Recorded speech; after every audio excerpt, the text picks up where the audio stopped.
एक जंगल में कुछ अद्भुत रंगीन शेर रहा करते थे। उन सभी रंगीन शेरों के पास अद्भुत जादुई शक्तियां थीं। उन रंगीन शेरों का राजा था वीरू शेर, जो बिल्कुल दूध जैसा सफेद रंग का था। वीरू शेर के पास एक जादुई मणि थी। वीरू शेर और उसके साथ रहने वाले सभी रंगीन शेर उस जादुई मणि से शक्तियां प्राप्त करते थे और अपने जंगल की सीमाओं की रक्षा करते थे। वहीं वीरू शेर के जंगल से कुछ किलोमीटर दूर एक दूसरे जंगल में एक बंटी बाघ रहा करता था। बंटी बाघ बहुत ज्यादा घमंडी और जालिम था। वह किसी पर कोई रहम नहीं करता था।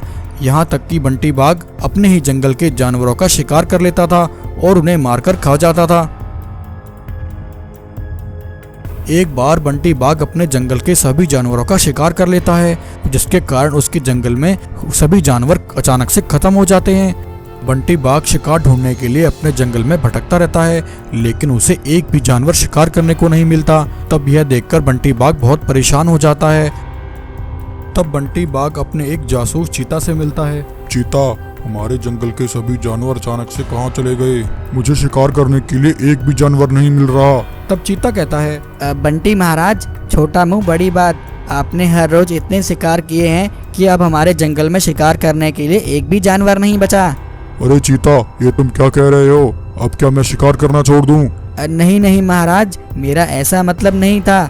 ये आपका जंगल है, आप जितना चाहो उतना शिकार कर सकते हो। आप परेशान ना हो महाराज, मैंने आपके शिकार करने का बंदोबस्त कर दिया है। पास वाले जंगल में कुछ रंगीन शेर रहते हैं। उन रंगीन शेरों का राजा एक सफेद शेर है, जिसका नाम वीरू है। उस सफेद शेर के पास एक अद्भुत मणि है महाराज। उस मणि के अंदर अद्भुत जादुई शक्तियाँ हैं महाराज। अगर वह मणि किसी तरह हमारे हाथ लग जाए तो आपको सारा जिंदगी शिकार करने की जरूरत नहीं पड़ेगी। इससे बढ़िया शिकार आपको कभी नहीं मिलेगा।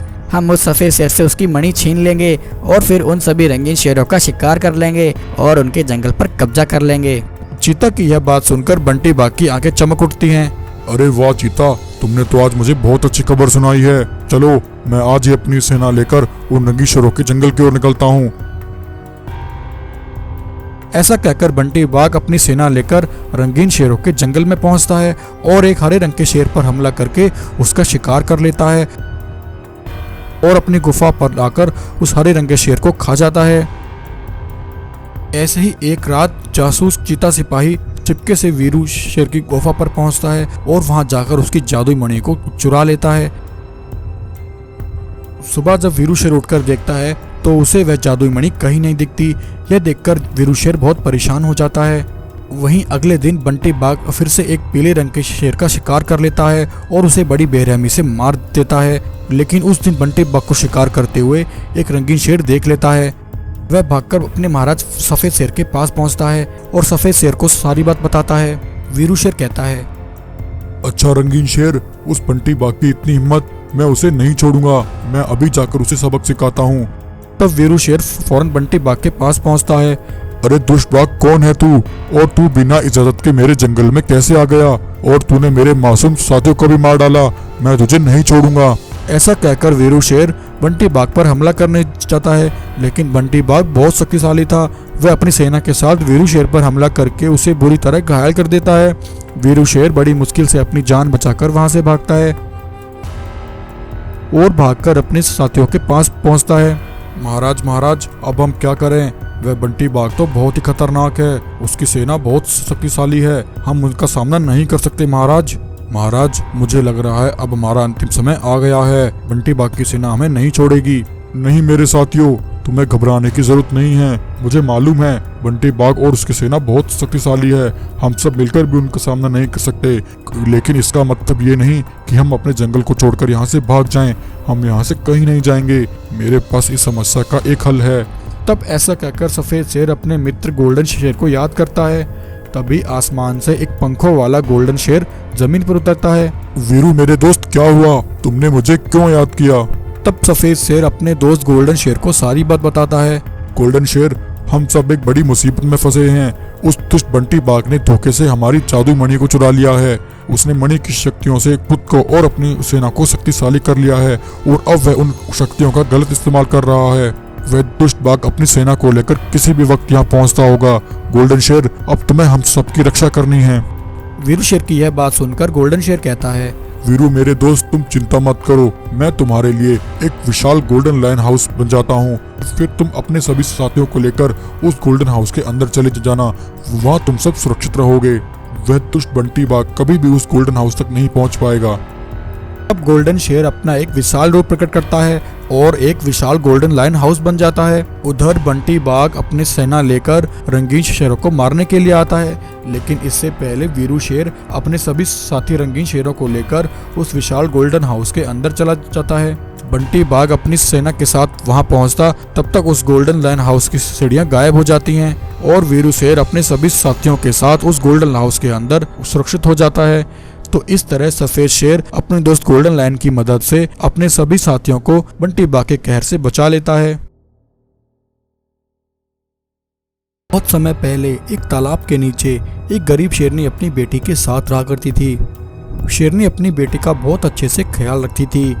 एक दिन शेरनी अपनी बेटी को पढ़ने के लिए बोलती है। यह सुनकर शेरनी की बेटी बहुत गुस्से में आ जाती है और कहती है, मुझे पढ़ना बिल्कुल अच्छा नहीं लगता, मैं पढ़ना नहीं चाहती, मुझे सिर्फ जंगल में घूमना है। नन्ही शेरनी की यह बात सुनकर उसकी माँ शेरनी उसे बहुत डांटती है और उसे पढ़ने के लिए स्कूल भेजती है। स्कूल जाते समय नन्ही शेरनी रास्ते में रुककर कहती है, मेरी माँ मुझे हर रोज जबरदस्ती स्कूल भेज देती है। मैं एक काम करती हूँ, अपनी सारी किताबों को यहाँ जमीन में गाड़ देती हूँ, फिर माँ मुझे स्कूल जाने को नहीं कहेगी। ऐसा कहकर शेरनी की बेटी वहीं तालाब किनारे जमीन में गड्ढा करने लगती है। तभी वहां जमीन में से एक जादुई घड़ा निकलता है। शेरनी की बेटी जैसे ही उस घड़े को छूती है, उस घड़े में से एक शैतानी मैस्टिक वाला कालिया शेर बाहर आता है। हा हा हा हा हा हा हा हा हा, अरे वाह, आखिरकार मैं आज आजाद हो ही गया। उस मैस्टिक वाले कालिया शेर को देखकर शेरनी की बेटी बहुत डर जाती है और वहां से भाग जाती है और तालाब के नीचे अपनी माँ शेरनी के पास आकर उसे सारी बात बताती है। शेरनी कहती है, बेटी, यह तो बहुत ही बुरा हुआ। वह दुष्ट मैचस्टिक वाला शेर, उसे हमारे पूर्वजों ने सालों पहले एक श्राप से उस घड़े में कैद किया था। तुमने जिस शैतानी शेर को आजाद किया है, वह हमारा सबसे बड़ा दुश्मन है। उस जालिम कालिया शेर ने ही तुम्हारे पिता को मुझसे छीन लिया। वह दुष्ट कालिया शेर अपना बदला लेने के लिए यहाँ आता ही होगा। बेटी, तुम जल्दी से यहाँ से जाकर कहीं छुप जाओ और यहाँ से कहीं दूर चली जाओ। अपनी माँ शेरनी की यह बात सुनकर उसकी बेटी वहां से चली जाती है। तभी इतने में मैस्टिक वाला कालिया शेर वहां आ जाता है और शेरनी पर हमला करके उसे वहीं कैद कर लेता है और कहता है, अरे मूर्ख शेरनी, बता कहाँ है तेरी बेटी?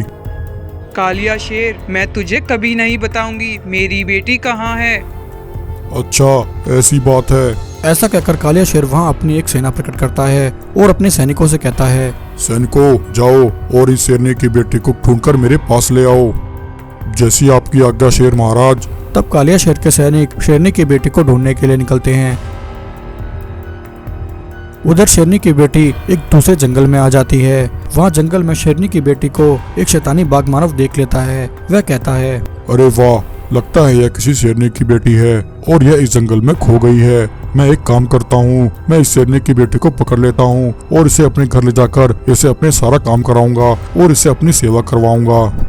ऐसा कहकर बाघ मानव शेरनी की बेटी को पकड़ लेता है और उसे लेकर अपनी गुफा पर आ जाता है। शेरनी की बेटी बाघ मानव को देखकर बहुत ज्यादा डर जाती है और रोने लगती है। छोड़ दो, छोड़ दो, मुझे अपने घर जाना है, मुझे मेरी माँ के पास जाना है। ए शेरनी, रोना धोना बंद कर, जा और जंगल से मेरे लिए शिकार लेकर आ, मुझे बहुत भूख लगी है। शेरनी की बेटी बाघ मानव की बात सुनकर उसका कहा नहीं मानती और वहीं रोने लगती है। यह देखकर बाघ मानव को उस पर बहुत गुस्सा आता है। बाघ मानव शेरनी की बेटी को एक पिंजरे में कैद कर देता है। वहीं दूसरी तरफ कालिया शेर के सैनिक शेरनी की बेटी को तलाश करते हुए बाघ मानव की गुफा तक पहुंचते हैं। वे देखते हैं कि शेरनी की बेटी को बाघ मानव ने एक पिंजरे में कैद कर रखा है। कालिया शेर के सैनिक कहते हैं, सुनो बाघ मानव, हम दोनों इस शेरनी की तलाश में यहाँ आए हैं। हमें यह शेरनी की बेटी चाहिए, ये हमारा शिकार है। ये शेरनी की बेटी हमारे चंगुल से भागकर यहाँ आई है। हमारे महाराज कालिया शेर का आदेश है कि इसे जल्द से जल्द ढूंढकर उनके पास ले जाना है। अगर हमने ऐसा नहीं किया तो हमारे कालिया महाराज हमारे साथ साथ तुम्हें भी नहीं छोड़ेंगे, इसलिए तुम इसे हमारे हवाले कर दो और इसे हमें ले जाने दो। कालिया शेर के सैनिकों की बात सुनकर बाघ मानव डर जाता है और शेरनी की बेटी को काले शेर के सैनिकों को सौंप देता है। वहीं जंगल में एक जादू शक्तियों वाला सफेद शेर काले शेर के सैनिकों को जाते हुए देख लेता है। काले शेर के सैनिक शेरनी की बेटी को लेकर मैस्टिक वाले काले शेर के पास ले आते हैं। शेरनी की बेटी को देखकर काले शेर बहुत खुश होता है। काले शेर अपनी शक्तियों से वहां एक जादुई मशीन प्रकट करता है और अपने सैनिकों से कहता है, सैनिकों, अब जल्दी से इस शेरनी की बेटी को इस मशीन में डाल दो और इसके टुकड़े कर दो, फिर हम इसका मांस खाकर हम सभी अमर हो जाएंगे। यह सुनकर काले शेर के सैनिक शेरनी की बेटी को मशीन में डालकर उसे काटने जाते हैं। तभी इतने में सफेद शेर वहां पहुंचता है और यह सब देख लेता है। काले शेर के सैनिकों पर हमला करके उन दोनों को वहीं मार देता है। यह देखकर काले शेर घबरा जाता है और अपनी जान बचाने के लिए वहां से भागने लगता है, लेकिन तभी सफेद शेर काले शेर पर हमला करके उसका वहीं अंत कर देता है। फिर सफेद शेर अपनी शक्तियों से काले शेर की उस जादुई मशीन को चलाकर वहीं नष्ट कर देता है और शेरनी को आजाद करा लेता है। शेरनी अपनी बेटी को वापस पाकर बहुत खुश होती है और सफेद शेर का धन्यवाद करती है।